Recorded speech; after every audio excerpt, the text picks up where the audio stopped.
Seth David here from the world-famous Nerd Enterprises Incorporated, bringing to you another spectacular screencast.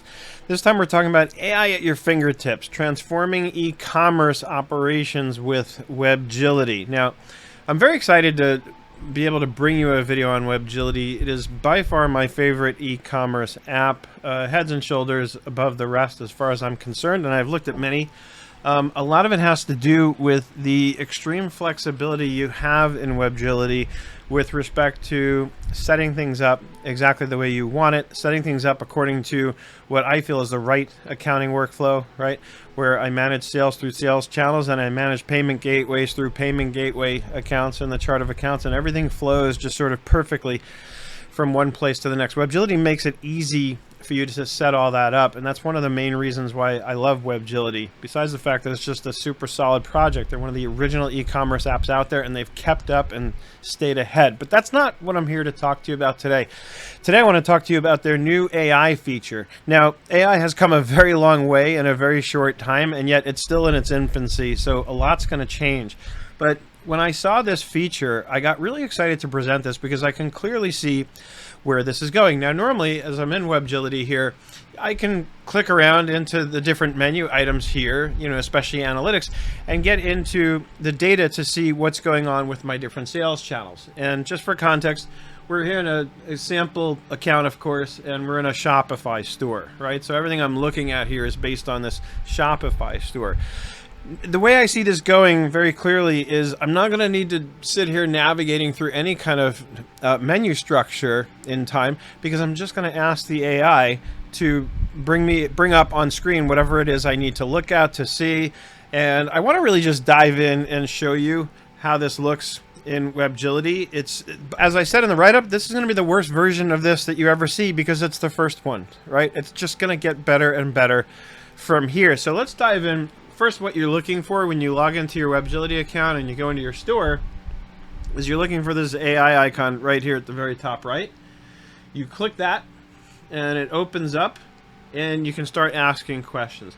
Now, when I click here into the prompt, it gives me a few suggestions for things I might want to ask it. So who are my top 10 customers, total revenue per orders? Give me the breakdown of total revenue by gateway. Let's start with this one, right? I want to see, I'm in a Shopify store, but I have different payment gateways, different ways I accept payments. I want to see how many orders are being paid for through each different payment gateway. So I'll click on this, and it's going to work on it.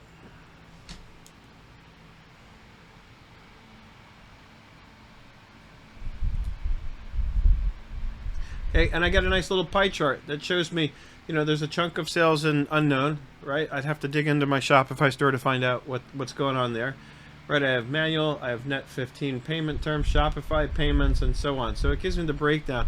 But let's say I don't like a pie chart. Let's say I'd rather see this in like a bar chart format. So I'm going to ask it, can you give me the revenues by payment?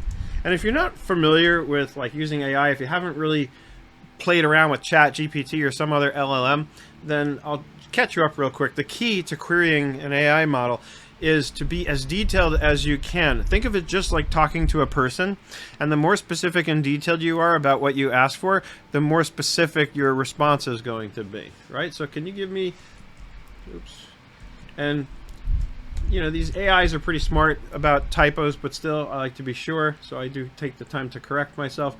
All right, can you give me the revenues by payment gateway? Let's just ask in a table. And you just wait and see what you get. And by the way, that's another sort of pro tip here, is a lot of this process, especially if you're new to working with an AI bot of any kind, is just trial and error. You get in there, you query it. So I asked for a table, I got a bar chart. And I look at that and I'm like, you know what? I like the bar chart. That's not bad. Right? And you'll notice that you have, of course, the same different payment gateways, but it's laid out in a bar chart, and because the unknown is proportionately more than the others, it's maybe not ideal. But this is just to give you an idea and to hopefully get you comfortable, kind of get your feet wet with how to query this stuff, right?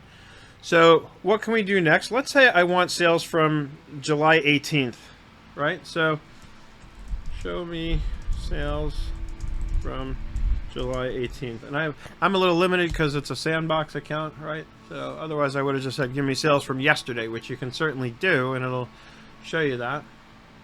Right, and so look what it gives me. It gives me, there's 3 orders from July 18th, right? And by the way, if I'm looking here in the background, let me scroll down, you can see that these match up. There's the order 7727, there it is here, July 18th, right? I've got 26 and 25. So it does work, and it works really well. I can see who the customers are and so on. And notice this, I can actually post these to QuickBooks. What this is telling me is that these orders haven't actually posted to QuickBooks yet. Now this could happen for a number of reasons, starting with the fact that I may not have configured it to automatically post. Or it may be that I have a rule in place that says only post it if it's shipped, right? But maybe for whatever reason I decide right now that I want to post these, I can actually click post to QuickBooks and it will post them to QuickBooks for me, which is pretty amazing.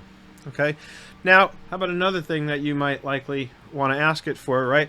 I want to see sales by customer for my top 5 customers this year.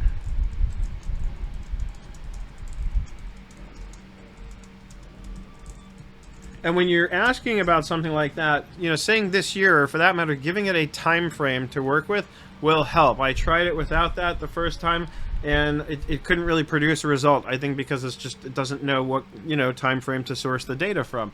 So that's what I mean about, you know, practicing and being as detailed as possible. You'll just learn. So and again, that's a good example of the trial and error, where you might try something like this without the time frame of this year and see what you get. If you don't get a good result, try putting a time frame on it, right? So that's the kind of thinking I want you to learn to apply with something like this. Let's hit enter, and we've got it. We've got my top 5 customers, sales, right? I can click on this and it shows me that his total sales are 141,000 and change, right? There's the second in line, 54,000 and change, right? And so that's what it is for this year.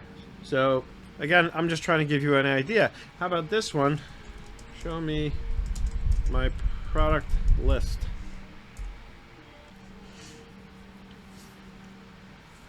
And here we go, we've got our products list. Now notice that the status for these shows missing in QB. I'm in a sandbox account, it's not connected to any QuickBooks file. Although as a sample, it looks like I do have one product that shows here as in sync, right? But most of them are not. So this might prompt you to consider, if you're using Webgility and you're in your own account and playing with this, you might want to try a query such as, show me the products that are missing in QB. Let's try it, since I know I've got at least one that isn't missing. Okay, so show me products missing in QB.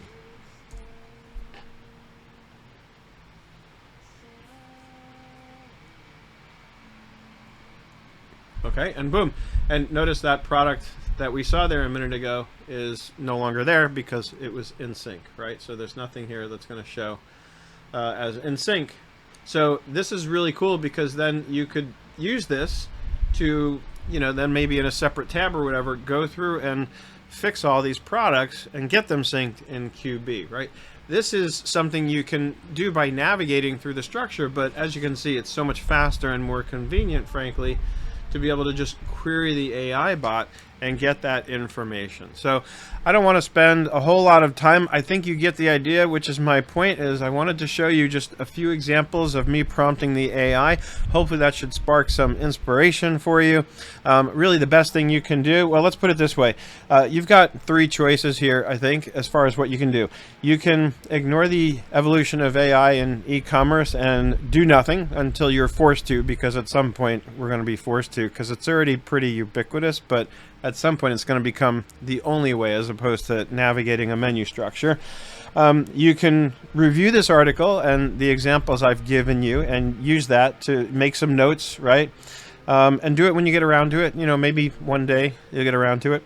Or you can open up your calendar, schedule a time right now and say, I'm going to set aside this time to work on this, to play with this, because this is important technology. It's important for me to get ahead of it and understand how it works, so that as it evolves, and it will very quickly, I can evolve with it and really stay ahead of the curve, especially in an industry like e-commerce. This is so incredibly important. So if you don't have a Webgility account, then in the write-up I've provided a link where you can sign up for Webgility.